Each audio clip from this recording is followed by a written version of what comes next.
the greatest sports debate show on the For the first time since 2016, we have got a Game 7 in the NBA Finals. championship rings, starring The Philadelphia Eagles are Super Bowl champions. Let's welcome the championship ring. I am loving this feud. Don't you dare shit on this. Don't you dare. I'm going to shit on the stipulation of it. Oh my god, the stipulation is fantastic. now. Maybe it's because we just recently had the debut of season 5 of Stranger Things. But Brandon, I'll tell you what, the football world is completely upside down. Yeah, listen, Josh, you might be a little surprised that I'm in good spirits today after we stayed up to watch almost a 4-hour football game filled with about 10 turnovers in it. We have a lot to get to tonight, all things NFL, all things college football, and as well as all things wrestling. There's a lot of news going on in the sports world, so let's get right into it. The question's on the screen about, do I expect my Philadelphia Eagles, after Jalen Hurts had 5 turnovers, including 2 in one play, to go on the verge of a 2023-esque collapse? And the answer to that, I know, surprised everybody, is no. I do think there are two differences between this team and the 2023 team that did collapse. The main difference is that collapse was on the defensive side of the ball. They could not tackle. They could not stop anybody. Their heart pretty much stopped beating. They were getting blown out by the Niners, by the Cowboys, by the hapless Giants. This team, on the other hand, is led by their defense, who, once again, even without Jalen Carter last night, played up to their potential, had 7 sacks, kept the Eagles in the game, and the offense just continued biting themselves in the foot and biting themselves in the foot and biting themselves in the foot. At this point, I think the 2025 Eagles are this.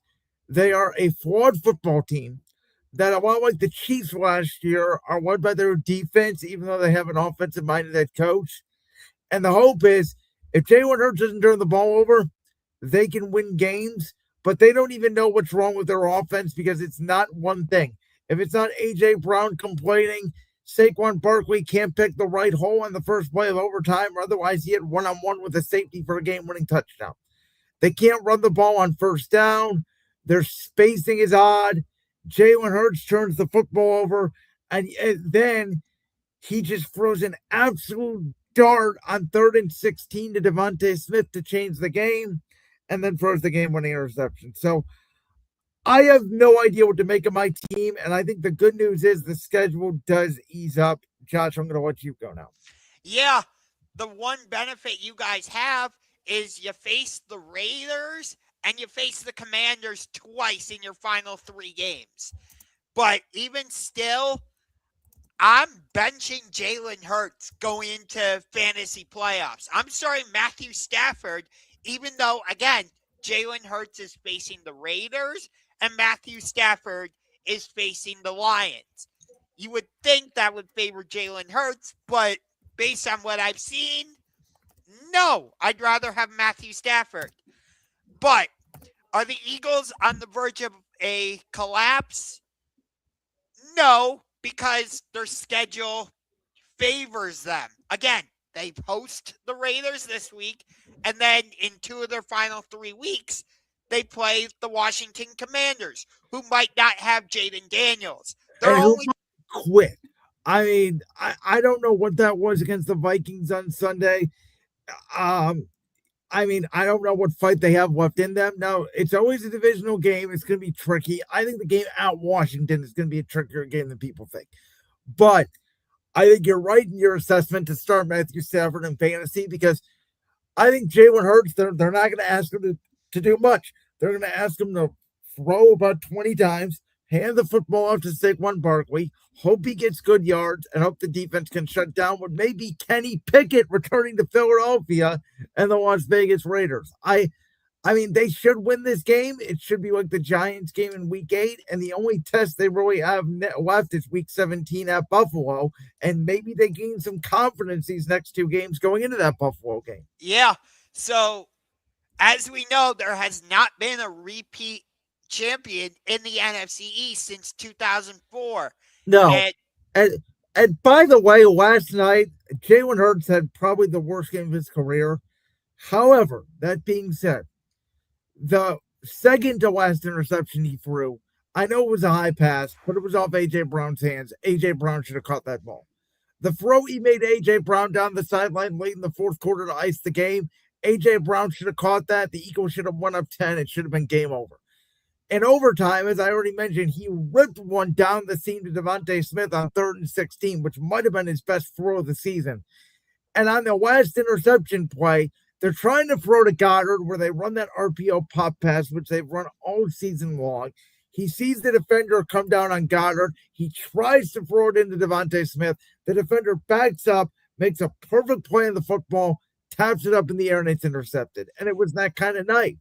And so it kind of reminded me, and I know we'll get to the Bears-Packers game here shortly, but it kind of reminded me of the game-ending play when Caleb Williams threw that interception to Keyshawn Nixon.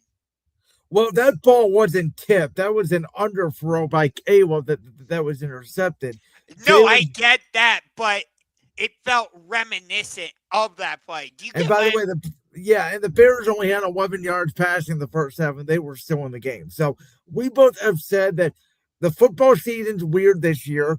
I do think the number 1 seed is 100% out of the question at this point. However, I don't think it's impossible if this team wins their last 4 games to get the 2 seed. And I think that in the NFC this year, we know that the Bears could be the 7 seed. We know they could be the 1 seed. You're just going to want home field advantage. And I don't think they're going to completely collapse. I don't think they're going to lose the NFC East. They should get the 3 seed at worst. And we'll see how we do when we get into the playoffs. But I don't think the season is completely lost. The Eagles, their biggest problem is they don't have an identity offensively. They really don't. No, they don't. And it started in training camp. And again, it goes all the way back to training camp. Wayne Dickerson hurt. Wayne Johnson hurt. Jalen Hurts not looking as sharp as he did the year before. And there were signs going into it. And we as fans tried to ignore it, saying, it's based off the Super Bowl, yada, yada, yada. We won the Super Bowl. Everything's going to be okay. Now, I think the Philadelphia media has taken the Jalen Hurts criticism to lucracy levels. I don't know if you saw this. There was an article today in the Philadelphia Inquirer that has literally wrote about should Tanner McKee replace Jalen Hurts. I think that's absolutely ridiculous. And I think that we live in a Philadelphia media that's looking for any reason to hate this team because their expectations are way too high.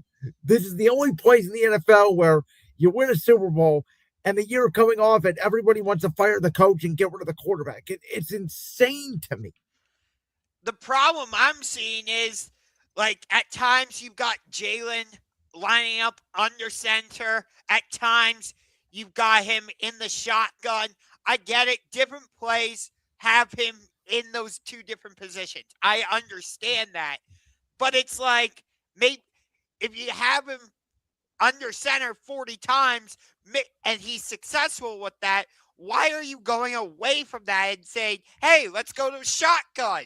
My biggest thing is they need to do more of it, and they started doing it last night. And again, they should have did it more. First down, under center, play action pass. Because What is everybody doing on first down? They are loading the box with 9 in the box, saying we are not going to let number 26 beat us the way he did last year. And 26 had a good night last night, albeit there were very much signs of the 2025 season, but he had better holes. The offensive line, I thought, played better than they have in probably the last month, at least when it comes to run blocking. So on the one play, he ripped off a 50-yard touchdown run? Well, that was on the fake tush push, which I thought was a brilliant call. And again, The overtime, the first play of overtime, after the Chargers got the field goal, Saquon Barkley picks the wrong hole. Otherwise, I think it's game over. I think the Eagles win. There is nobody on the right side of the offensive line. You know what's crazy, though, is watching that game, you would have thought the game was in Philadelphia, not in L.A. Yeah, and I thought that would have helped us not being technically at home, but having a home field advantage. But again, this team should beat the Raiders. I predict they're going to beat the Raiders. I don't know if it's going to be ugly or not. I have a gripe with Pete Carroll because I think the NFL is officially rigged for the way that Broncos Raiders game went down on Sunday, if you know what I mean, when it comes to the betting market of that game. But the Raiders are hapless. I mean, I'm Yes, here. but knowing you guys, you'll find a way to allow them to stay in the game longer than they should. Oh, it'll be a 7-point game in the fourth quarter, more than likely. Yeah, exactly. But one of my biggest gripes overall with this game is the fact that it should have been in San Diego. It should not have been in LA.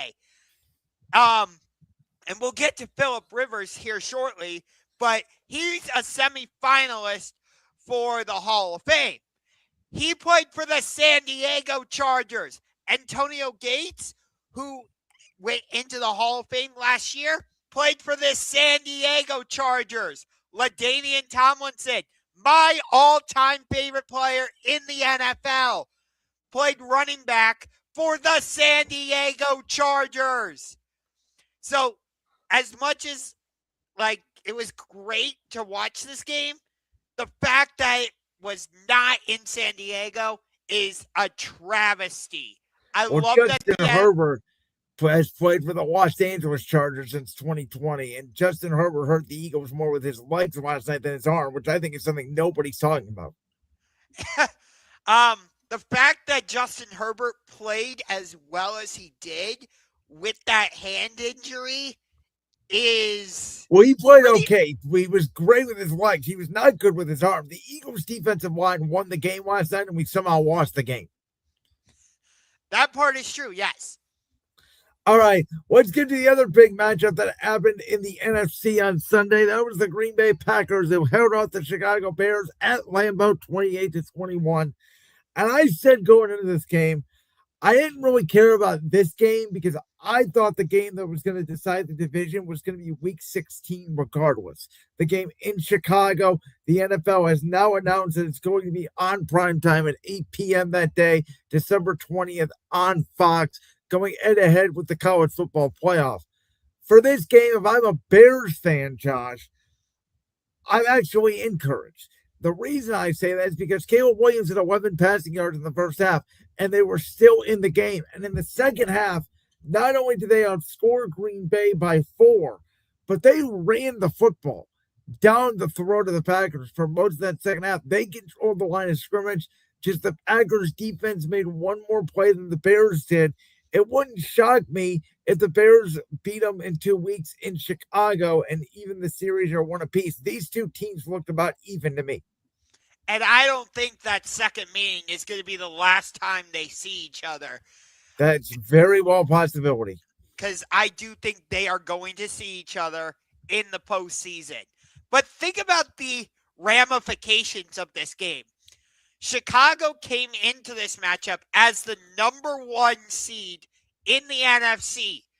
And now, because they lost, they have fallen all the way to the number 7 seed. And they're second in the NFC North. And again, we'll get to Packers-Broncos here in a minute. But I felt like this game was more important for the Green Bay Packers because they will be at the Denver Broncos this week. Meanwhile, the Chicago Bears, are going to host the Cleveland Browns. And that should be a get-right game for the Bears. Here's the thing for the Bears. I'm not picking the Browns to win, but this is the classic look-ahead game for the Bears, where it is the sandwich spot, Packers, terrible team, Packers.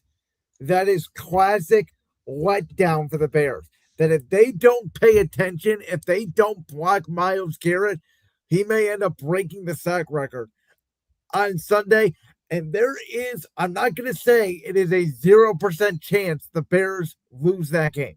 That's what I'll say. Well, if they do, then they're possibly in danger of missing the playoffs, which is crazy. Even if they win out, if they lose one of these games to the Niners, that game could decide their playoff hunt. I mean, the Bears could finish anywhere from the number 1 seed, the 2, the 3, the 5, the 6, the 7, or they could be out completely. The only seed they can't finish is the 4 because that will belong to the NFC South winner at this point. What did you think of the post-game handshake between Ben Johnson and Matt LaFleur? I honestly did not see it. I'll be honest with you. It was basically just a quick handshake, and then they walked away from each other. Well, I mean, these two guys are rivals. Ben Johnson's made it known that he was going up against Matt LaFleur. All the way dating back to his days with the Lions. I don't make nothing too much of it.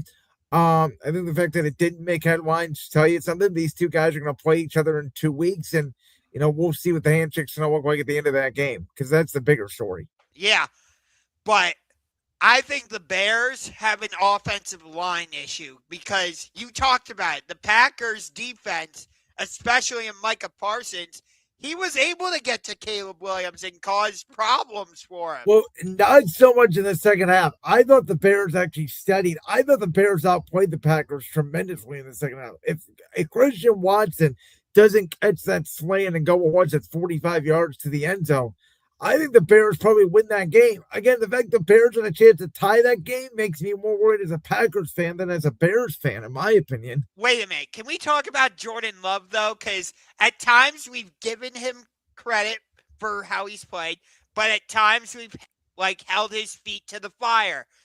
For example, in that Cleveland game back in week 3. I thought he played really well, but I still got to see it for an entire duration of the season. I know, again, we talk about how bad Jalen Hurts is Monday night. Well, I know when it's time to be clutch, Jalen Hurts more times than not is clutch. I don't know that yet about Jordan Love. And again, we've had examples of that. Think back to, like I just said, week 3 against the Browns. A couple weeks ago on Monday Night Football at home against Jalen Hurts and the Eagles. And there's a few other examples. How about the game against the Niners in the playoff game, the game they lost a couple years ago after they trounced down? He had an opportunity to beat the Niners that night. I think people forget about that game. I thought the Packers significantly outplayed San Francisco for most of that game. Yeah, which would have set up an NFC North NFC Championship game.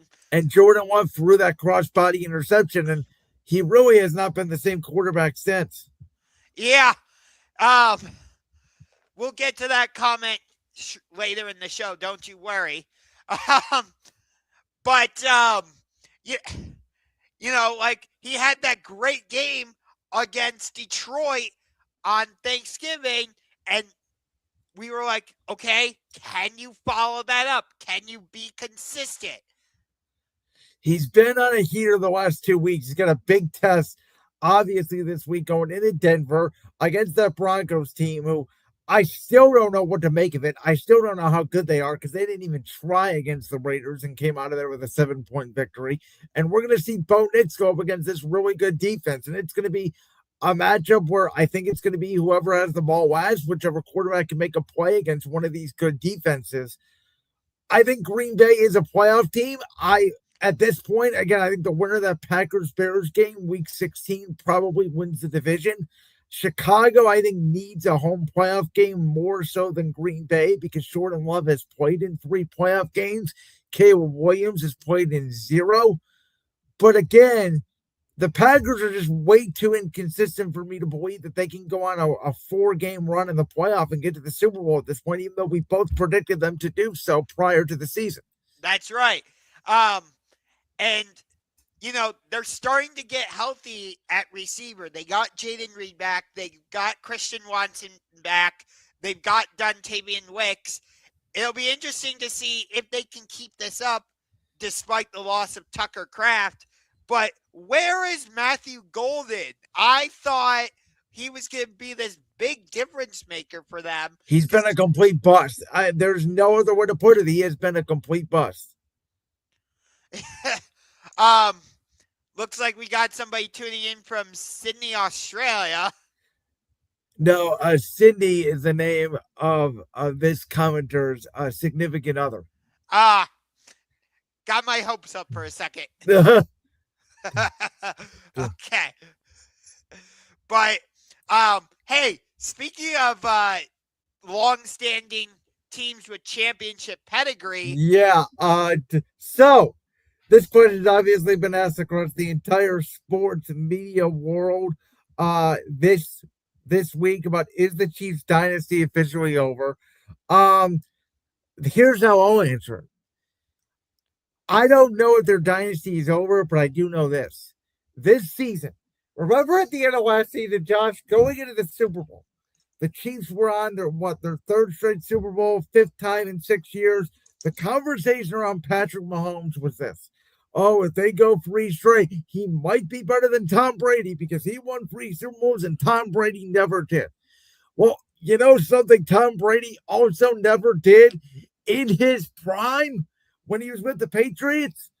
Not lose the division and not make the playoffs. Yeah. I think we can put the GOAT conversation to bed. Tom Brady is and most likely will. I mean, that's a little bit unfair too and a little premature. I mean, what if the next 3 years Kansas City gets back to 3 more Super Bowls? What if they go to 3 straight again? I mean, so we don't know. That's why I think it's hard for this question to answer. What I do think it is the same thing Philadelphia is going for right now, which is it's just a Super Bowl hangover of it is so hard. And we argue about this a lot in basketball, right? We talked about it with the Warriors when they went on their 5 straight run in the NBA Finals, and the Cavs when they went to 4 straight. That in the regular season, it's hard to keep getting up and doing it again and again and again, because at this point now, the Chiefs have played more than a season equivalent of playoff games over the past 4 or 5 years. And Travis Kelce to me looks completely old. He needs to go with his fiance and shake it off and go live his life good somewhere else and no longer play football. And they need to reset some of their tools, and they need to get better on the defense side of the ball, specifically in the secondary. And I think it has not helped Kansas City. That something that did help New England in their dynasty, and this is undeniable, for 20 straight years, the Buffalo Bills, the Miami Dolphins, and the New York Jets were complete dumpster fires. They could not get it together. The Chiefs, meanwhile, now they're having to deal with Jim Harbaugh and Justin Herbert for the next decade, and Bo Nix and Sean Payton probably for the next decade. That's not going to help your dynasty case. No. And if the Raiders can ever get their act together, they would be a factor. By the way, the other interesting thing is, and I'm going to put this comment on the screen. So it does still have 10 years left. But my question is, I don't think he has 10 years left with Andy Reid. And how much does Andy Reid have left? Is Matt Nagy going to be the successor? What does that mean for the Chiefs culture? And listen, there is still a world. We're saying the dynasty's over. They're not even out of playoff contention yet. They could win out and get in. And if they do get in, even though we all don't like the Chiefs, aren't we all going to say, oh, yeah, they're probably going to make the Super Bowl because they're the Chiefs? Yeah, but even if they win out, they still need help from other teams. Well, but here's the only help they would need. If they win out, the only other thing that they would need is for the Chargers to lose at Denver. And they're in. But Houston owns the tiebreaker over them. Jacksonville owns Well, Houston and Jacksonville are both going to get in. I believe that. I think we are down to the Chiefs, the Chargers, and the Bills for 2 spots. Because I think one of the wild card spots are being taken over by the AFC South. I think Houston and Jacksonville both win out. Yeah, it's fortunate that they don't have to play each other again. And with the Chargers, I know they won last night, but they got issues. They could lose to Dallas. They got a hard schedule. I think they're going to lose to either Dallas or Denver, and they're going to lose to Kansas City. That's my thought. And that's how the Chiefs are going to get in. And the Chargers still have to play Houston. And they have to play Houston. And I think that's a bad matchup for the Chargers. I think that game is in LA. I could be wrong. But I think the Texans are going to win that game. Because I don't think the Chargers, it's why I picked the Chiefs going into Sunday night, is because I believe that the Chiefs could not block the Texans' defensive line. So what happened? So what would you say if the Chargers are able to go on the road and beat the Chiefs? Well, if they do that, the season is over. And by that, the dynasty part 1 would be over. Let's put it that way. New England had 2 parts of their dynasty. Let's not forget that. New England won a decade where they didn't reach the Super Bowl. Yeah. So to answer the second part of this question, is this just a 1-year blip on the radar? I'm going to say... I think it's a wait and see is what I think it is. We need to see how they retool their roster in the draft, because I thought Chris Jones played the best game of his career. The Texans offense could not move the ball, and Andy Reid coached recklessly on Sunday night.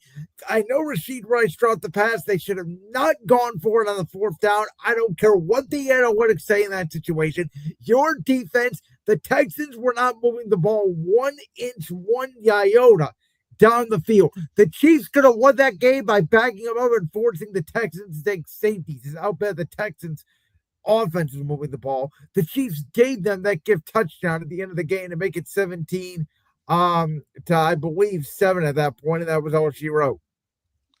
Yeah. It's hard to say with the Chiefs because, yes, they still have Mahomes. I think, I agree with you. I think Travis Kelce should retire, go shake it off, create a love story with his fiance. By the way, just a quick comment on that. I can't believe nobody's talking about this on these talk shows. He looks disinterested. He's not even running routes. The drive passes with the ball hitting him right in the hands. He looks in worse shape than Jason did, and Jason was an offensive lineman. Yeah. But to answer the question, is the Chiefs dynasty over? It feels like it's coming to an end, but you have to stick a fork in them to officially say yes. I mean, here's the thing. They still have Mahomes. I don't think it's going to be over. I just think it's going to be harder. And I think that the AFC is better in the quarterback race, unlike when it was when Brady was there. When Brady was there, he had to deal with Peyton Manning and maybe a little bit of Ben and maybe a little bit of Flacco, but never in his division. Mahomes is dealing with Bo Nix, Justin Herbert, and who knows? What if the Raiders get the number 1 pick and pick the guy who just beat Ohio State this past weekend? Yeah, although right now the New York Giants currently hold the number 1 pick. And I would say the Giants will probably trade that pick because they need a lot more talent on that roster. I think this is a different conversation, obviously, but I think if the Giants or Titans get the number 1 pick, they're probably trading out of it. Yeah, and we'll see if the Browns end up getting it. But let's talk about the AFC South. So, in my opinion, you can completely eliminate the Colts. Phillip Rivers is a joke, okay? But the Colts are not going to win another game. It's actually making Eagles fans believe that Shane Steichen's going to get fired and he's going to come back as their offensive coordinator, which I think is a pipe dream because I don't think you can blame Shane Steichen for this collapse. Their season's over. I don't see them winning another game. I think they're going to go from 8-2 to 8-9. It's how the cookie crumbles. Yeah, they're going to get slaughtered this Sunday in Seattle against that defense. I mean, Phillip Rivers is starting against maybe the best defense in football. And again, he may start. I don't know. Who knows what they're doing. This season went from a season of, oh my God, we could win the Super Bowl to the season of hell in the matter of 2 weeks. And they don't have their first round picks because, oh yeah, that's right. They traded him to the New York Jets for Sauce Gardner. And he's hurt. And I do not want to blame Chris Ballard. Now, I did say at the time that they gave him too much. But you can't blame Chris Ballard for going for it. And he gave him 2 first-round picks. He's an idiot. He should be fired. Your roster was good enough to at least win this division if Daniel Jones did not get hurt. I think we all can acknowledge that. Yeah, and now he has a torn Achilles, and he was playing on a 1-year deal. And he's going to be out all of next year, it sounds like. So they are screwed. I don't know what they're going to do. Maybe they try to get Mac Jones off a discount section in San Francisco, even though he might be still under contract with them. I don't know. But to answer the question on the screen, I think it's going to be, believe it or not, the Houston Texans. Because I think they're going to win out, and I think that Denver will beat Jacksonville, which is what wins the Texans the division. I'm a little surprised that was the game that didn't get flexed into Sunday Night Football unless maybe Fox protected it, which very well could be the case. I am surprised a little bit, too, that like even Panthers-Bucks I thought was a better option at this point than Patriots-Ravens. But it is Lamar and Drake May, so I get it. Yeah, I understand it. But I actually think it is going to be the Jacksonville Jaguars who win this game. Or win this division, rather. Excuse me. I agree with you. You can rule out the Indianapolis Colts. They are using the ultimate break glass in case of an emergency. By the way, Phillip Rivers was a semifinalist for the Pro Football Hall of Fame for the class of 2026. If he steps out onto the field, he will reset that clock and will have to wait another 5 years for eligibility. Did you hear about this story that he was coaching his son's high school football team and they were using the same offense that the Colts were using with Shane Steichen? And he's been in contact with Shane Steichen the whole season. It's hilarious. But he does know the offense. Like, that's the one thing. Now, he can't move, and he hasn't been in football shape, and that first hit is going to feel bad. But what do they really have a choice? I mean, if they bring him in, they feel like they don't have a choice. Yeah. The fact that they couldn't even coax Andrew Luck out of retirement is hilarious. Well, there was going to be no shot of that. I mean, not at this point.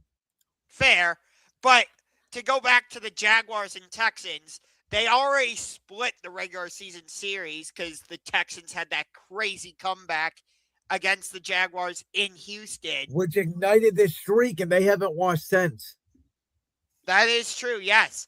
But you know what's interesting is since Travis Hunter went out, it feels like Trevor Lawrence is playing better. For sure.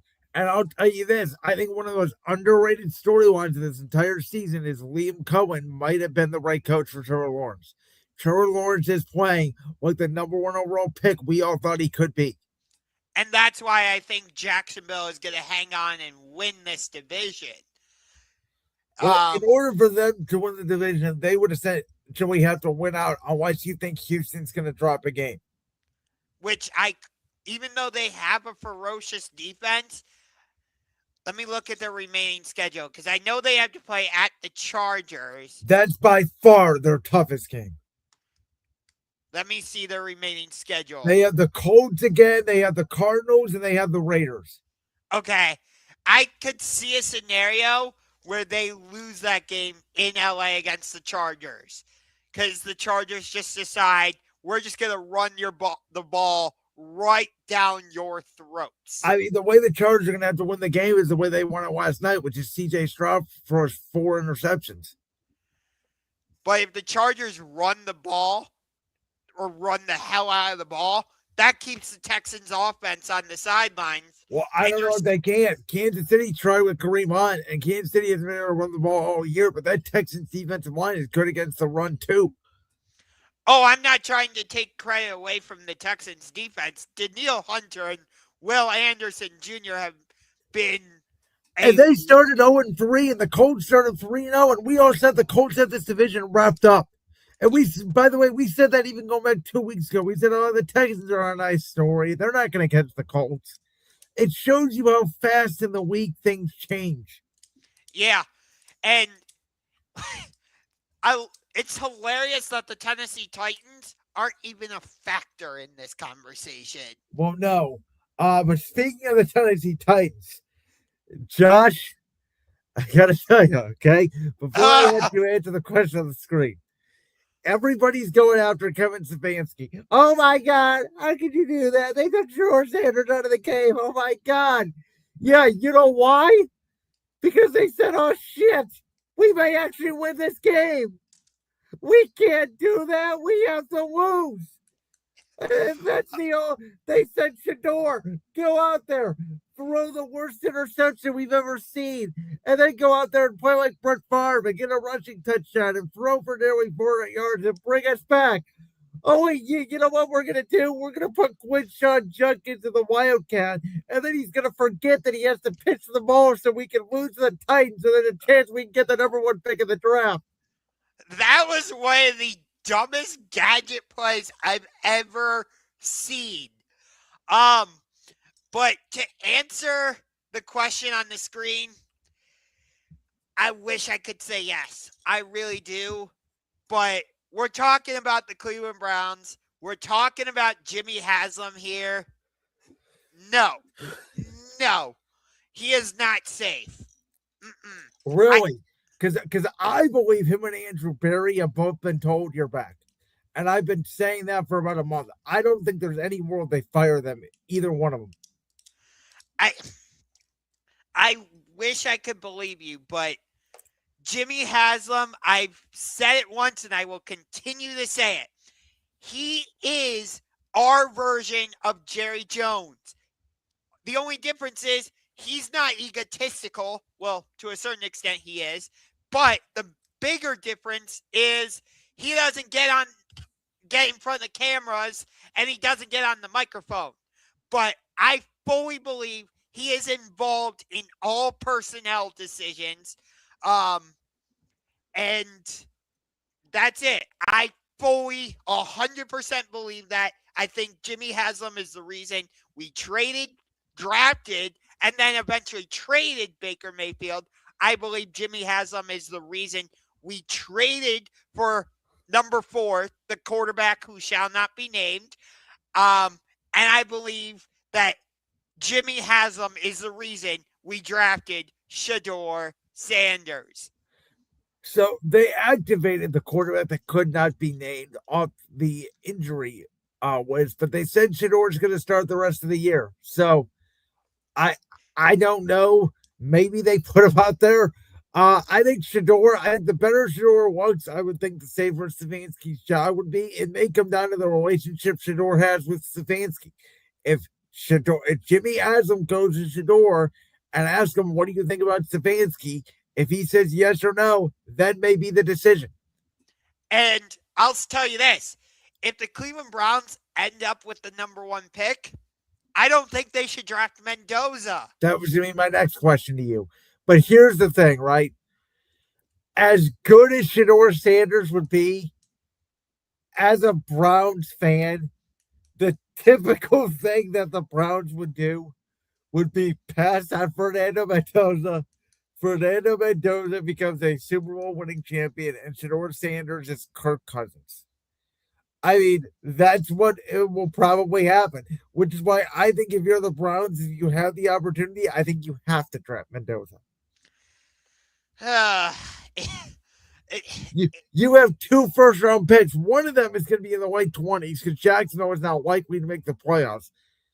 But you cannot mess this up. In the next 2 years, if you don't find your franchise quarterback, there's going to be another generation of Browns fans who will be long dead before they even get close to being a Super Bowl contender.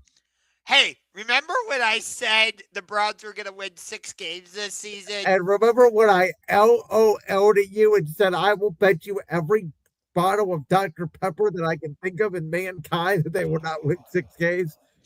Yeah. I must have been doing something. I don't know. You taking some of those things that Aaron Rodgers takes? Maybe. Or perhaps I just drank too much soda or something. I was completely delusional. Honestly, I'll say this. the Cleveland Browns might not win another damn game this season. Because Well, after the Bears game, they have to come home and play the Buffalo Bills. And then after that, it's the Pittsburgh Steelers. Maybe they'll beat the Bengals in Week 18 in a completely meaningless game. Whoop-de-frickin-do. 4-13. Yay! Well, speaking of the Bills, you brought it up, Josh. You have been saying for weeks on your YouTube channel, Welcome to the Max, the Sports Room Talk Show, on this show, Championship Rings, that the Bills window is officially closed. But do you still believe that after Josh Allen did pull out those heroics and pretty much buried the Bengals and saved the Bills' own season? I don't know why you keep getting rid of the banner. I did not keep getting. Oh, it's because it's on a timer now. Hold on, let me adjust that.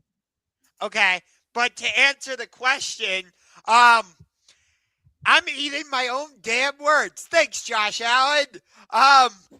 He completely buried the Cincinnati Bengals, and I actually tweeted at you today. I don't know if you saw this or not. I did see this. Okay. Actually, I am going to pull up the tweet, and I'm going to read it word for word. I will even share my screen, so give me a second. But in the meantime, while I'm doing that, actually, I'm not going to be able to do it because I'm in a separate tab, so I'll just pull it up on my phone. But give me a second here. Yeah, do what you need to do. But I got it. Let me see if I can pull up the screen share here. All right, go ahead. Share screen. Sorry, guys, we're going for technical difficulties here. Let's do this Chrome tab. So you should be able to now see my screen. Josh tweeted that if Josh Allen and the Buffalo Bills are going to overcome their playoff demons, this has to be the season to do it. There's most likely going to be no Mahomes, Burrow, or Lamar. So the path is clear for Josh and the Bills. But can they take advantage of it? Let me make this clear. I want Josh Allen and the Bills to prove me wrong. I know I've said that Buffalo's window is closed, but I want them to prove me wrong. Which I do, because they are our Lake Erie brothers. It's always fun when the Browns play the Bills. But the reason I was saying their window was closed is because of something you and I have talked about a lot on this show, is the fact that they are so Josh Allen dependent. He has to put on his Superman cape so often. That's the biggest reason why they won that game against the Bengals. That and the fact that Joe Burrow threw two of the rarest tipped interceptions back-to-back you'll ever see, or the Bengals were going to win that game. Yes. On the one, I have no idea why he threw that pass. Christian Benford was right there. And that was probably the easiest pick six you will ever see. Yes. But like I said in my tweet, there is most likely going to be no Mahomes, no Lamar, and no Joe Burrow. So this is the easiest path Josh Allen has had to get to the Super Bowl. But if he can't take advantage of it, I don't know when he can. Honestly. By the way, there's also a world where there's no Josh Allen either. That part is true. Could you imagine the playoffs on the AFC side if there's no Josh Allen, no Mahomes, no Joe Burrow, no Lamar? That's my point. The top 4 teams in the AFC, we thought going into the year, all 4 of them would not make the playoffs. Dude, I'm telling you, there is some correlation between the football world and the recent release of Stranger Things Season 5, because the football universe is completely upside down. But to get back to this question, a lot of it is going to depend on what happens this Sunday in Foxborough, Massachusetts, in Gillette Stadium. Because the New England Patriots went into your house and beat you on Sunday Night Football already. If the Bills can go in there and avenge that loss, okay. But if the Patriots are able to really reestablish themselves as the dominant team in the AFC East, maybe I'm going to keep my take. What do you think of Buffalo being favored in that game? It's not surprising because New England hasn't really beaten anybody credible outside of Buffalo. But here's the thing. They went to Tampa and they beat Tampa, but now it's like, how good is Tampa? They lost the freaking Saints. Exactly. That's my point. When you've got wins against the Giants and the Browns, and for God's sakes, the Patriots, I think, lost to the Raiders. But who has Buffalo beat besides Kansas City? That part is true, yes. So I'm surprised. I thought New England should have been favored in this game by at least 3.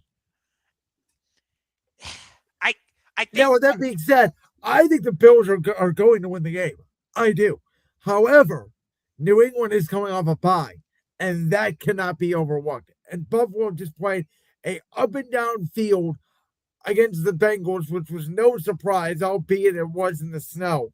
If Buffalo's going to win, they have to control the time of possession. They have to run the ball with James Cook, and they have to keep Drake May and the Patriots offense on the sideline. And that's where I think New England has the advantage because they can run the ball, not just with Ramondre Stevenson, they can also run the ball with Travion Henderson. So, agree. Whereas, I'll answer the question like this. Go ahead. I don't think Buffalo's window is closed, but if they don't win it this year, it is slammed shut, and I will never pick the Bills unless they make a major move to change my mind to win the Super Bowl again. Because even if they limp into this year's playoffs, they should be favored in the AFC, I would think, to get to the Super Bowl, even if they lose this game to New England. Which I think the Patriots are going to win this game. It's certainly going to be close. I could see it. Let's get into some more previews now. Packers 9-3-1 at the Broncos 11-2. The question on the screen, is this a Super Bowl 60 preview? I am going to go ahead and say no. I do not think either of these two teams are likely to make the Super Bowl. I don't think either of these two teams should be favored in either of their conferences. I think both of them have a flaw. For Green Bay and Denver, you cannot trust their quarterback right now when the going gets tough. And when they're going up against good defenses, they have mostly struggled. And Denver, outside of Dallas and Cincinnati, haven't been able to blow out anybody. Yeah, it feels like they're in close games all the time, which could help them come playoff time. I'm not going to lie, because you know how it is when it gets to the postseason. Those games are usually right down to the wire and stuff like that. And it's going to help Denver that they're going to be at home. Yes. And again, as I said earlier, I think it was more important for Green Bay to win that first game against Chicago, knowing that they had this game on deck in Denver. But to answer the question directly, it very well could be. I think Green Bay should be one of the top teams to get to the Super Bowl. I would only put the Rams ahead of them right now. I think the Packers are on the same tier as the Seahawks, though I do like Seattle a little bit more because of their defense, but I would favor Jordan Love over Sam Darnold. So that's how close it is for me between the Seahawks and the Packers. I honestly don't know who I would favor if they were playing each other, say, next week. But I think it depends on where the game's at. Okay. But in terms of this game, I would give the edge to the Packers because as much as I love Bo Nix, and I have been a Bo-liever all season, I trust Jordan Love more than I trust Bo Nix. Even in Mile High against that defense. Yes. As I do love what Denver is doing defensively. You got Patrick Surtain. You got Nick Bonito, Franklin. Zach Allen right next to Benito up front has been huge for them. Yes. Don't they have Barron opposite Yep. Pat Yes, they do. Surtain? Yes. That's going to be a great matchup seeing Christian Watson. I would presume he's going to be matched up with Pat Surtain. That's going to be must-see TV. I will definitely want to tune in for that. But I just feel like Green Bay, we've seen it. You can run the ball against Denver's defense. We've seen teams be able to do it. And I think Josh Jacobs could take advantage of that. I don't know if Denver's going to commit enough to the run to slow down Green Bay's pass rush. Yeah, I just have a hard time, I think, going up against Denver at this point in Denver, and I got to see it to believe it with Jordan Love. He's been good the last 2 weeks. He gets hot around this time of year, but every time we start Toyota-thon. That's what makes him get hot. Toyota-thon. Yes, but every time we start believing in these Packers, they lay an egg. And so I don't know. I think both these teams are good teams. They're probably a playoff win or two teams, but I don't see either of them as perennial Super Bowl contenders. You know what's interesting? And we'll get to the Lions and Rams here in a second. I don't feel like there's, and we just talked about this on the show last week, I don't feel like there's a clear-cut team where you can point to them and go, yeah, they're the Super Bowl favorites. And as I said last week, I think the closest team would be New England, but this Buffalo game could change my mind. I would actually say the LA Rams are the closest. And I think the Rams have a flaw. It's their secondary. I think you can beat the Rams over the top if you have a good passing game. Well, let's get to the Rams game right now because they are going to be hosting the Detroit Lions. Like I'm telling you right now, I'm taking the Lions plus 5.5. I think they're going to flat out upset the Rams. This is an interesting spot for the Rams because they host the Lions in what I think is going to be a very physical game and close. I don't think it's going to be a blowout one way or the other. I agree. It feels like it's 27-24, 30-27. Yeah, and then they have a short week where they have to go up to Seattle to play the Seahawks in a game that will decide who wins the NFC West and potentially who gets the number one seed. By the way, if the Niners went out, they could get the number one seed. So this game may not decide the NFC West. Yes, but I don't, as much as the 49ers have impressed me, I would pick the Bears to beat them even in San Francisco. That's interesting because I think I would take San Francisco. Well, don't worry. We'll get more into that game when it comes around. But circling back to this game, they've had some fantastic matchups the last couple times they've played each other. I do feel like it's a bit of a budding rivalry, especially since Goff and Stafford were traded for each other. Matt Stafford, of course, went on to win a Super Bowl with the Rams in LA at SoFi. Jared Goff has gotten the Lions close, but he has not been able to break through since the one time he went to the Super Bowl with the LA Rams. I think this is going to be Goff's first game in LA since he got traded to the Lions. I believe you're right because they have played, but it was in Detroit when they played. Yes.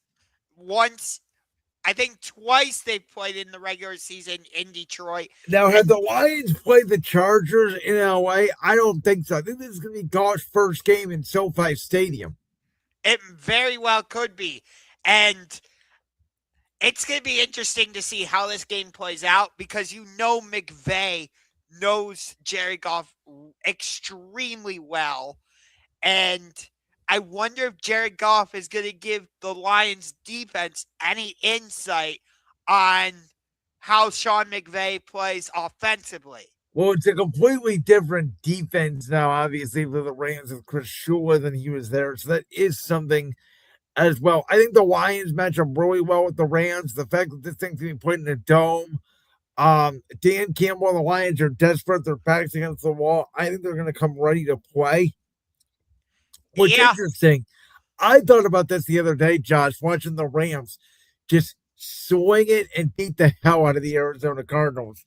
Um, if this trade never happened, if the golf for Stafford trade never happened, and the Lions and Dan Campbell elected to keep Matthew Stafford, I'm wondering if the Lions would have had a Super Bowl already. God, that's such a hard question to answer. Well, you watch the Lions and then you watch the Rams and you're going, did they make a mistake moving on from Stafford? Now, I was never a Matthew Stafford believer. I was always a Jared Goff guy. I liked Jared Goff when he came out of Cal. I never thought Matthew Stafford was that insanely talented. I always thought with that Lions roster, people always said, oh, the Lions were the Lions. They had some pretty good teams when Stafford was there, and they never won a playoff game. But this Stafford and McVay connection is different. His connection with Puka and Devontae Adams is different. The Rams look like a legitimate, different Super Bowl-esque team. The Lions' defense is not at the point where it should be, but there's just something about the Lions that makes you go, they match up well with the Rams. It's going to be interesting to see what the fan split is like for this game. Oh, I think it's going to be very similar to what you saw last night. You think it's going to be dominant Lions? I do. Interesting. Because the Rams, I feel like, have a more established fan base in LA than the Chargers. But it's not much. That part is true. Do you think if this game were played in St. Louis, I would favor the Rams more? Because if you remember, when they were good, that dome was rocking, and it was hard to win games in St. Louis. Yes, but I also think the Lions are accustomed to noise. That part is true because they play in Ford Field. So you're not wrong in that regard. But in terms of this game, I just don't know if the Lions' offensive line is going to be able to handle the pass rush that the Rams can throw at you. Yeah, no, that's a good point. I think it's going to come down to whoever gets the ball last. And it's good. The matchup I'm watching, Puka Nacua against Amon-Ra St. Brown. Two of the best receivers in the NFL. I would say they're two of the top 10, if not top 5 wide receivers. I would say they're the best duo in the NFL. And I would also add, I think Jameson Williams needs to equal whatever production Devontae Adams is going to give the Rams, so the Lions have a shot. Yeah. And the Lions not having either Brock Wright or Sam Laporta, that could be the difference.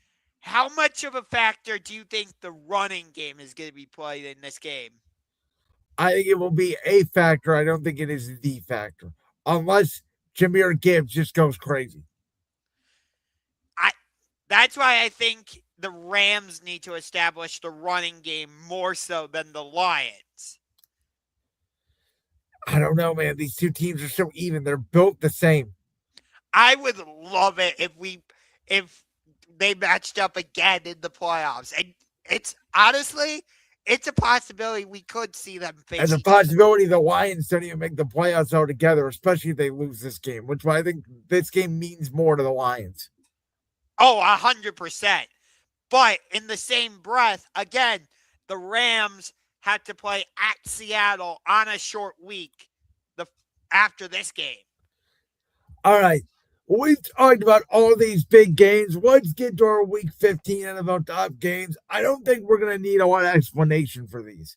So, number 5 for me is the rematch from Thanksgiving night in Cincinnati between the Ravens and Bengals.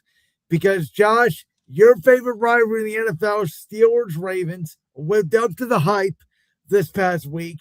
The Ravens lost. Their season is now clearly on the line.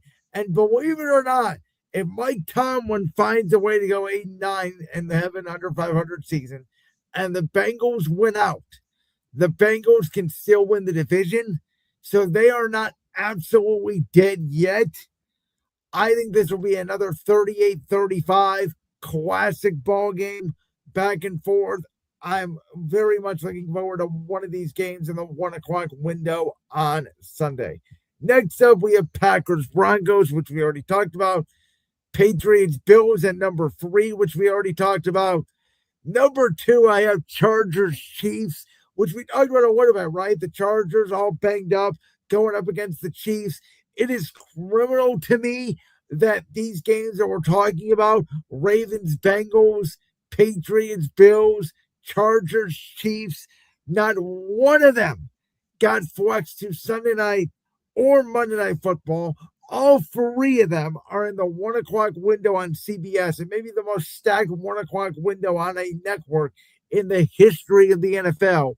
And at number 1 is the game we just got done talking about, Lions-Rams. So pretty much we talked about most of these games already.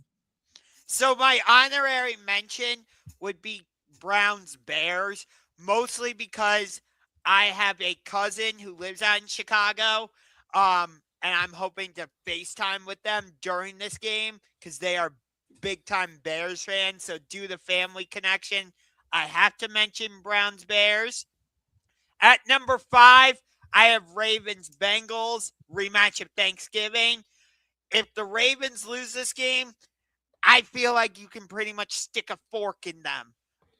This is a must-win for the Baltimore Ravens. First of all, I think that was the wrong call on that Isaiah Likely touchdown. But that point aside, the Ravens had other opportunities to win that game. Lamar just does not look right. And for some reason, again, they have forgotten that they have Derrick Henry. So for me, this is a must win for Baltimore.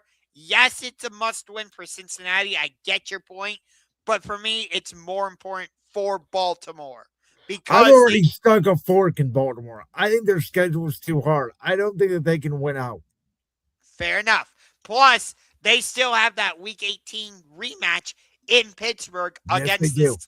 And they have Green Bay and they have New England. Like, there's a chance they only win one more game the rest of the year. And you laughed at me when I said the Ravens were going to win 10 games. They may only win 7. Yeah, I know. At number 4, I've got Chargers Chiefs. Again, we already talked about it. The Chargers are banged up, but I think they can take advantage of the Chiefs. Yes, they're playing on a short week after playing a very sloppy game against Philadelphia, but we saw the Chiefs did not match up well with the Texans defense. I think the Chargers, no, they're not quite at the level of the Texans defense, but I think the Chargers defense can almost replicate that to a certain degree. So I would actually pick the Chargers to win that game in Arrowhead, and they will sweep the Kansas City Chiefs. At number 3, I've got Bills Patriots. Again, we already talked about it. No more need for explanation. Number 2, I've got Detroit at the LA Rams. And at number 1, Green Bay, Denver. So we have the same 5 games basically in a different order.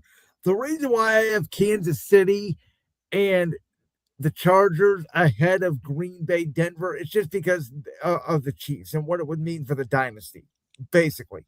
No, I understand that, but the fact that we could see Packers Broncos again pushes it up the list a little bit. And again, I can't say this enough. The fact that this is the game in between the 2 Bears matchups adds a lot of significance to this game for the Packers. Absolutely. Well, we've done an hour and about 5 minutes on the NFL, so it's time to flip to college football because the bracket is out. People have opinions. We have ours. I'll let you go first on it, Josh. So I agree with the top four. Maybe I would have flipped Ohio State and Georgia, but it's not really a big deal. The teams that are hosting games, yeah, that's fine.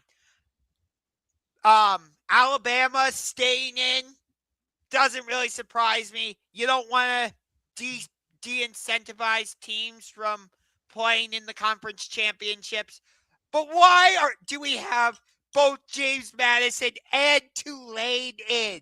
They are Go going ahead. to they are going to get absolutely slaughtered by both Oregon and Ole Miss. And I know everybody's up in arms about Miami and Notre Dame. Well, guess what? Here's why. BYU got destroyed by Texas Tech again in the Big 12 championship. So that basically removed them. So then you put Miami and Notre Dame right next to each other. Well, guess what? Go back to week 1. Who won that game between Notre Dame and Miami? Oh, yeah, that's right. Miami. So I'm completely fine with Miami making the jump over Notre Dame. And hey, Notre Dame, you put this stupid clause in that over the next 6 years, if you're top 12, you're guaranteed a playoff spot. And now you and the ACC are going back and forth saying, oh, the ACC was vouching for Miami and this has done permanent damage to our relationship with the ACC. Well, guess what? Here's the thing. All I have to do is this. Hey, Big Ten, can we join your conference? Hey, SEC, can we join your conference? Hey, Big 12, can we join your conference? That's all you have to do, Notre Dame. But no, we're Notre Dame. We're too prideful to join a conference. We're going to remain independent. Grow up, grow a set of balls, join a freaking conference. Well done, sir. I'm going to echo your sentiments, but I'm going to do it in a more classy, professional, unranting way. I don't do that style. That's not me. I know, and it's usually not me either. But here's the reality. And here's why I can't get too upset about anything you said, because everything is true. First of all, in my opinion, the college football committee showed their true colors on Sunday around 12:30 p.m. Eastern time when this bracket was revealed. What do I mean by that is this. The committee style of putting in 12 teams for the college football playoff is absolutely and positively a joke, and it is broken. 100%. I fully agree with you. The fact that we need to put in 2 Power 4 teams because they won their conference championship because we don't want to get a litigation lawsuit. So let's put in Tulane and James Madison. Well, they're group of 5 teams, not Power 4. Group of 5, yeah. Because we had to put in Tulane and James Madison is hysterical, wrong, and pointless when you are trying to make the 12 best teams, which again does not equal Tulane and James Madison. That already discounts your argument. The fact that Alabama got destroyed by Georgia. Now, I get it. They probably have the best road win of anybody in college football this season, going into Athens and getting that win in September. And if we're saying Miami beating Notre Dame in September counts, then Alabama beating Georgia in September has to count. I understand that. But the fact that they did not drop not one spot and they get a chance to play Oklahoma, and the fact that Ohio State goes from just number 1 to number 2 because they lost the Big Ten championship game by only a field goal, tells me that we need to completely get rid of conference championship weekend. And to me, what it should be is you have your top 10 teams decided. And it should not be by a committee. It should be by a formula based on strength of schedule, standard of victory, who you play, when you play, come up with a formula, and that's how we get the 10 teams.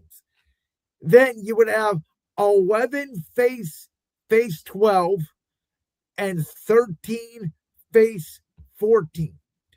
Those two winners would become the 11th seed and the 12th seed in the college football playoff. And on championship weekend turns into that 14 two-game play-in scenario, and we decided on the field. This year, for example, you could have done Miami versus BYU and Alabama versus Notre Dame. And those would have been your two games played. The two What winners about would have gotten Texas, in. though? And okay, so you're right. Let's say Bama's the 9. Let's keep Bama at 9. And you could put Miami, Notre Dame, and Texas against BYU. Okay. That's your 4.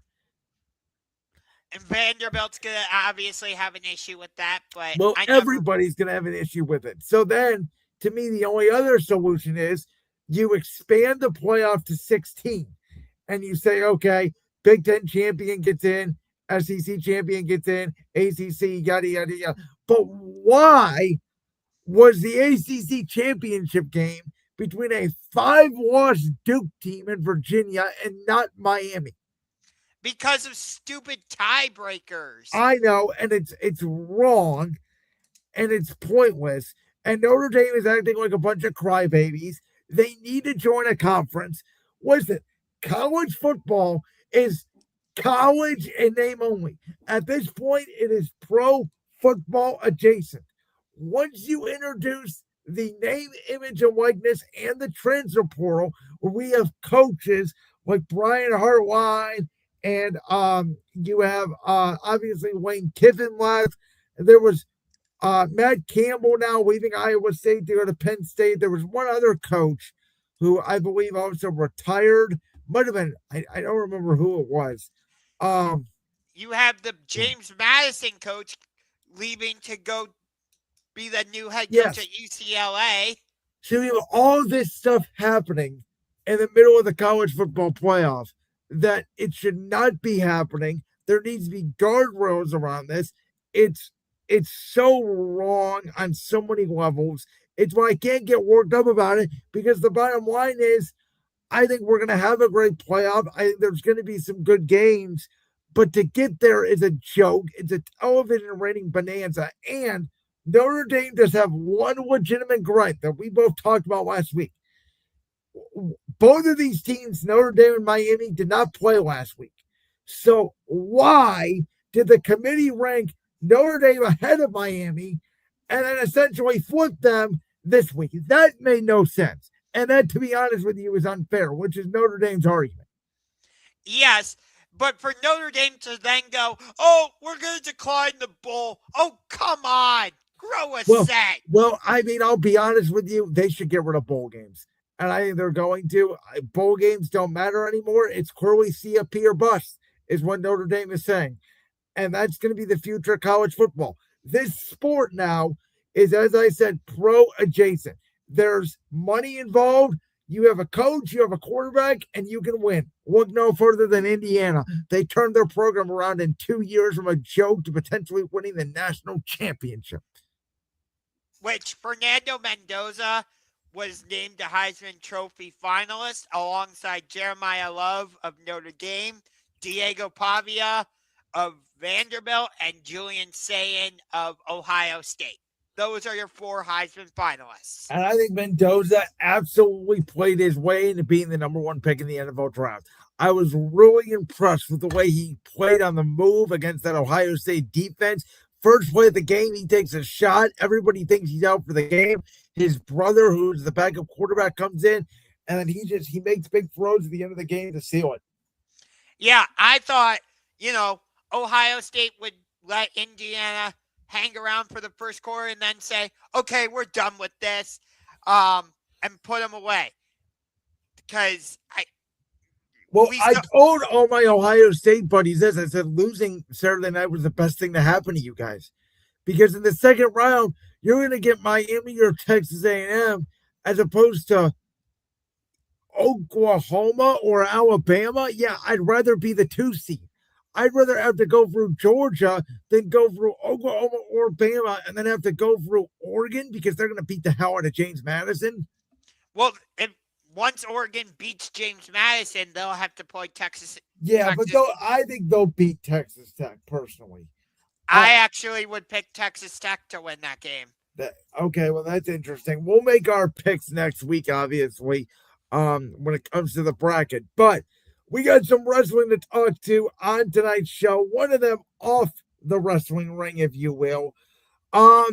This story is a weird one because Netflix has reportedly spent $83 billion, billion, to buy Warner Brothers Discovery.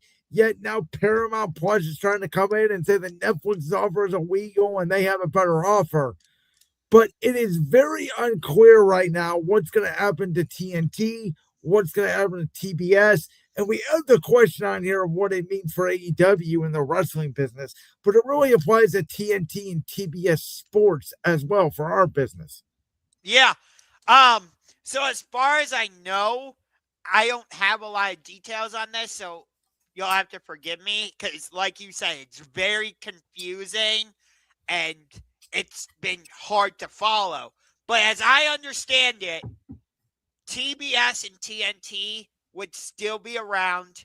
And if Netflix is the one that ends up purchasing Warner Brothers, I think it would be more so a thing of how AEW is streamed on their secondary platform with HBO Max.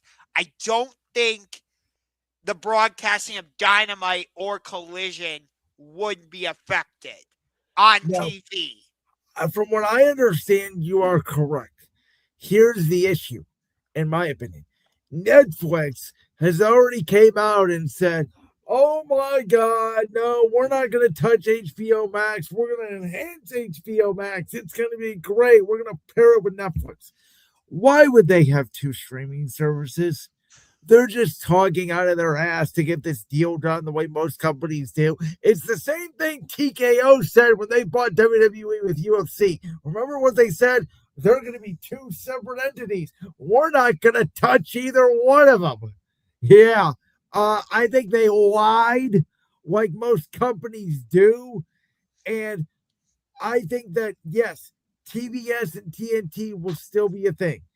AEW will still be broadcasted on there. The MLB playoffs will still be broadcast on TBS, the NHL on TBS and TNT, and so on. But AEW has relationships with Amazon Prime, which may be where the pay-per-views will go. But for Netflix to say that HBO Max is still going to be a thing, to me, is a lie. And that's the bigger story is, what is Netflix going to do? Do they have any interest in TBS or TNT? Or are they just going to let it go off? Or are they going to sell it to new owners? And then if they do that, who's going to say those new owners have any interest in professional wrestling? Right. And if it goes the route you're talking about, well, Netflix is already broadcasting Monday Night Raw. So how would that work if they absorb HBO Max, which is AEW's secondary platform? Yeah, they would have to do a buyout or something. I know that the rights for HBO Max last until 2027, but they have exclusivity to the rights with Raw as a part of that deal. You know, maybe, I don't know, maybe WWE won't have a deal anymore with Peacock. Maybe AEW could try them. I think that the AEW library is going to end up somewhere on Amazon Prime. I don't think I would be concerned right now for you, Josh, as an AEW fan. I think it's going to last on TBS for 2027. But after that, we don't know. And the other thing that no one's talking about is, because, again, Tony Khan has not disclosed this, there have been rumors out there for multiple years that Warner Brothers is a stake in AEW. If that's the case, That also explains why Tony Khan has not relatively shopped around Dynamite and Collision to other networks, which would make this a problem. Yes. And do you remember there were those rumors for a little while that AEW was going to have a third show on Fox called Shockwave, but Yep. that never really went anywhere. And it could be because of what you just mentioned. Here's the other thing I learned this past week.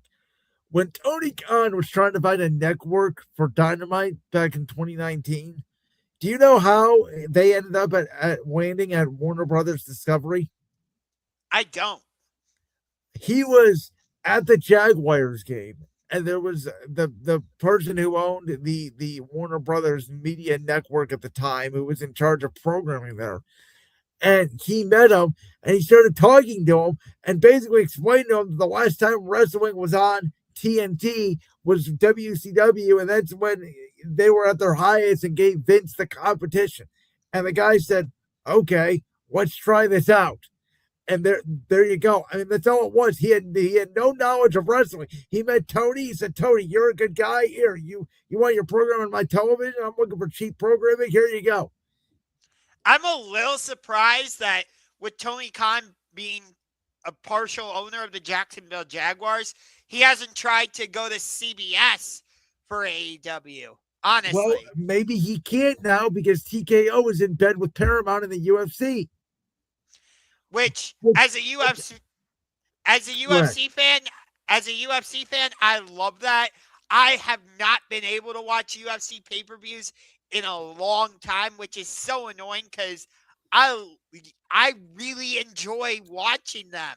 And it's not because it's two people beating each other up. It's because of how many different styles there are of fighters, and there's great matchups. And I'm like, I want to watch that. But Dana White, I'm not paying $80 for a pay-per-view on top of my ESPN Plus subscription. So thank you for getting rid of pay-per-views. Thank you for moving to CBS. If that means I have to get Paramount Plus, okay, I will. And the other great thing is main cards for UFC are going to start an hour earlier at 9. So instead of, events ending at 1 a.m., sometimes 2 a.m., they might end closer to like midnight, which is great. Which I've always said that's great. It's important. I think it's the right move for UFC. But then if this goes through and Paramount's making a deal for Warner Brothers, reportedly they want control of TNT and TBS, that may be better, or it may be worse for AEW and that library of sports as a whole. We don't know what this means at all. I would think that would actually be better for AEW because, again, the Paramount already broadcasts the NFL, and Tony Khan is involved with the NFL through the Jacksonville Jaguars. That's a good point, but Netflix is also now involved in the NFL. They have the Christmas Day package. That part is true, yes, but CBS has, or I should say Paramount, has a more established relationship with the NFL. That's why they're part of the rotation of the Super Bowl. That's true. But I'm here to tell you, and this is what I've told everybody. It's sad to say, but I think by 2030, I don't know if there's going to be broadcast television anymore. Because I think the A package for the NFL is actually going to go to Netflix and Amazon Prime, and I think it's going to kill broadcast television. That is my ultimate prediction. You very well could be right. And speaking of things on their last stand, we've got John Cena. You will be at Capital One Arena. I will be. Josh, I got to admit, it's starting to hit me. It started to hit me this week that I am going. The reason why I am going, I will not only be at John Cena's last match, but I will be at the Cavs game the night before. I will be at the Capitals game 48 hours the night before. Those two commenters in the chat earlier tonight, Lucky Lou and Andy, they are both going to be with me, by the way, throughout this trip. Andy does live in the Washington, D.C. area. Very excited for this trip. And Cena, man, like, I know obviously we both have our different interests in wrestling, but John Cena is my childhood. And Edge may be my favorite wrestler of all time, but there's something about John Cena that has gotten me the love of wrestling. And you'll listen to him in these interviews like I have the past couple days with Chris Van Vliet, Tom Rinaldi, Bill Simmons. You can very tell that man knows how to speak. It's going to be his final match, and it's going to be against Gunther, and Gunther's going to probably make him tap out. But we are going to celebrate who might be the greatest professional wrestler of all time ever wear a pair of shorts again. I actually think Cena could win this match because he already lost at Survivor Series against Dominic Mysterio. Could you imagine if Dominic Mysterio is able to carry that throughout 2026? I was the final person to beat John Cena.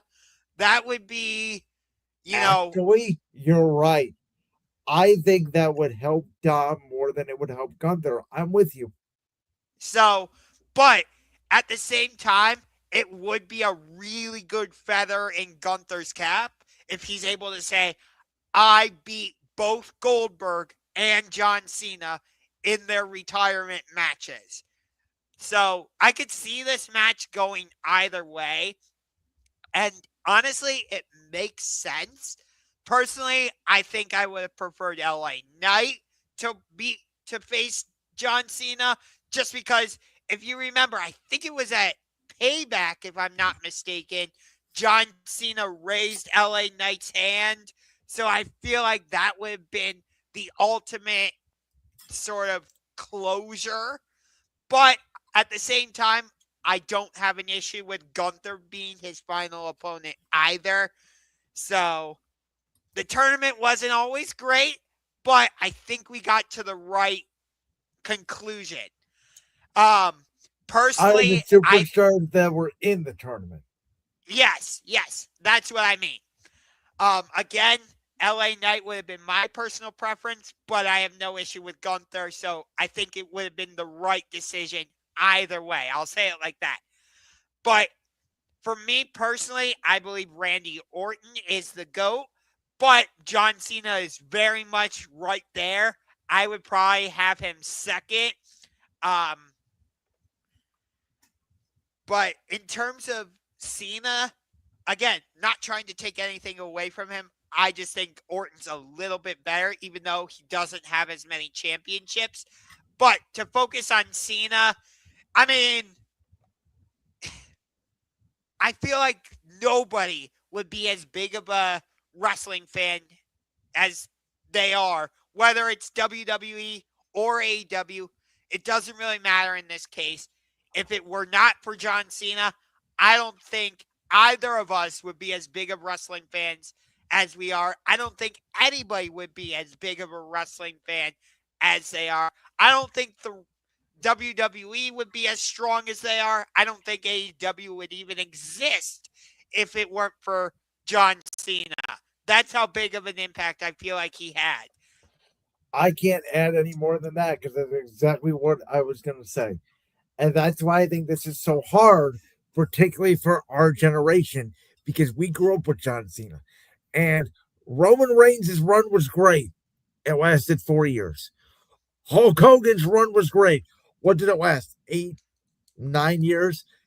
Cena's run on top lasted from 2005 to at least 2018 at the earliest. Would be maybe when you could say Roman Reigns took the mantle, but I would say you can make an argument it could have went all the way to 2019, 2020, up until Roman Reigns was the tribal chief. That John Cena was, maybe if he wasn't all the way around, he was at least the face of WWE. There were some times where you're just like, I don't get what's happening with him. I think the one regret that I think John Cena will tell you about his career is he should have put the Nexus over at SummerSlam 2010.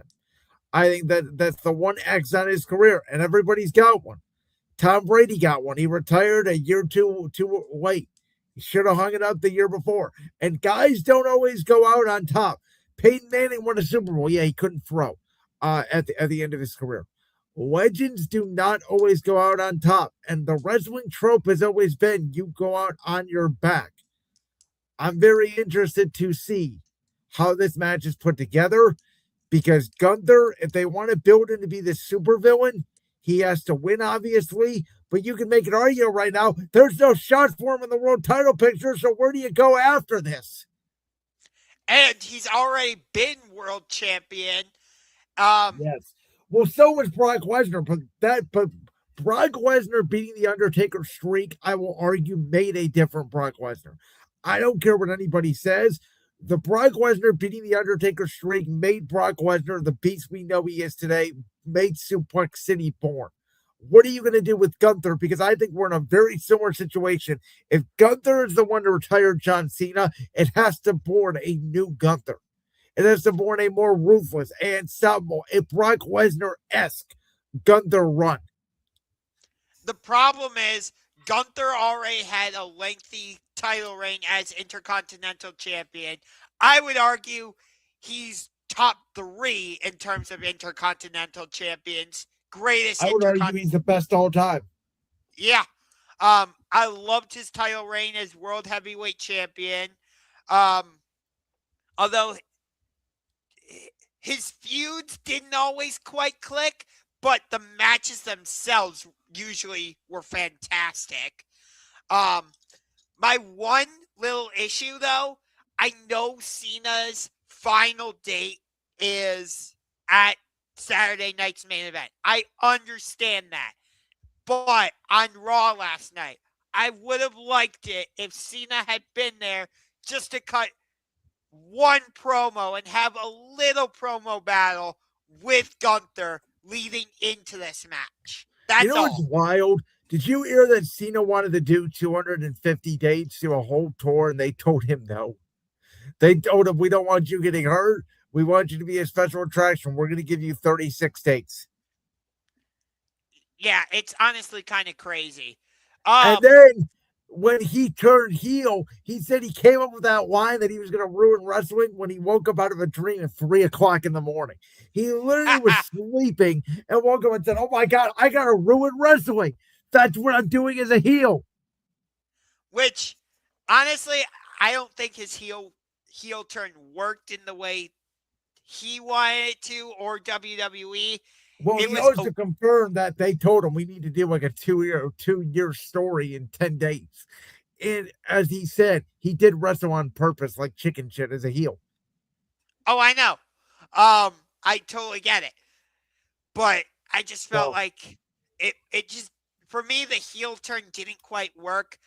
I probably will watch this on Saturday, even though I've been a big WWE hater. By the way, I will say this. I am really enjoying this long-term story WWE's telling with the Masked Man of Survivor Series, because I've seen, clips of it and stuff. I haven't gone back and watched Survivor Series. I don't plan to, but I know the story. At Survivor Series, that was clearly Austin Theory, and then last night on Raw, that looked like Montez Ford. So I think they are intentionally changing who's under the cloak so they throw you off the set. I like that WWE is doing this. Listen to this. I am giving WWE a freaking compliment right now. So I had a conversation with a buddy the other day. We talked about this, and I kind of agree with him. As soon as John Cena announced his retirement tour, WWE said, that's it. 2025 is all about Cena. We're going to pack it in. We're going to get as much merchandise as we can. We're going to do not a lot of great stuff. We're going to put everything in the back burner. And we're going to make 2025 about Cena. And I think that they've realized that it has not been a good year creatively. They have seen the momentum AEW has taken, and specifically from the online universe, I would reckon. And I think they're going to try some different shit in 2026, which may even mean Braun Breaker winning the world title on the first Raw of the new year. I might have to revert my boycott just for that show. I might have to. I'm thinking about it. And I had another conversation with somebody today that we said, is the first Raw of the year, is that now the new Raw after WrestleMania? Meaning, is that a bigger Raw now than the Raw after Mania? And I think you can make an argument. The answer is yes. What we shall see. I am very excited about AEW Dynamite tomorrow. Winter is coming. We've got Samoa Joe taking on Eddie Kingston for the AEW World Championship. We've got Hangman and Swerve in a tag team match, which I never thought I would say, given how insane their feud was. That's AEW's best feud. Easily. You could make an argument Moxley and Kenny Omega when they first started. Oh, yeah, but Swerve and Hangman just took it to a ridiculous, insane level. Hell, you had Swerve breaking into Hangman's house. You had Hangman setting Swerve's childhood home on fire. I have loved that feud. The Death Rider story is great. We've got the Women's Tag Team Championship final going down tomorrow. It is Toni Storm and Mina Shirakawa against Willow Nightingale and Harley Cameron. And we've still got the Continental Classic going on. And I think this is leading to the downfall of the Death Riders. And the online thing is Claudio is going to be the new leader. I actually think it's going to be the Bastard Pac. Because it seems like he's taken a more prominent role. Would I be upset if Claudio takes over? No. My personal preference would be Pac. And let me just follow up with this. I know I was shitting on Survivor Series. I have since gone back and watched highlights. It actually, at least from what I saw, it wasn't that bad. Did I enjoy Blood and Guts more? Yes. But Survivor Series, the match itself wasn't bad. It just felt like it was kind of an anticlimactic ending. And with that, I think we're going to have to wrap up the show tonight. We've gone an hour and 38 minutes. We appreciate all you guys watching. It was a busy week in sports. We'll be back next week to break it all down. I am so excited for this weekend. I'm sure tears will be shed by yours truly. But enjoy all the action, as Mr. Cena would say. Never give up. We got a lot of NFL going down this weekend. John Cena's last match. We do have Army versus Navy going down on Saturday as well. And I believe we got some NBA Cup action as well. So, yes. And we've got Ohio State taking on West Virginia and Ohio taking on St. Bonaventure in the Cleveland Hoop Showdown at Rocket Arena on December 13th. Yours truly will be at both games. So, unfortunately, I will not be able to watch Cena's final match.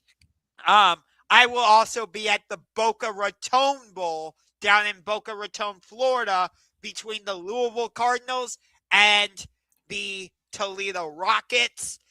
Never been to a Boca Raton Bowl in my life. I have no idea what's going to happen. I know nothing about Louisville, know nothing about Toledo. So we'll see how it goes.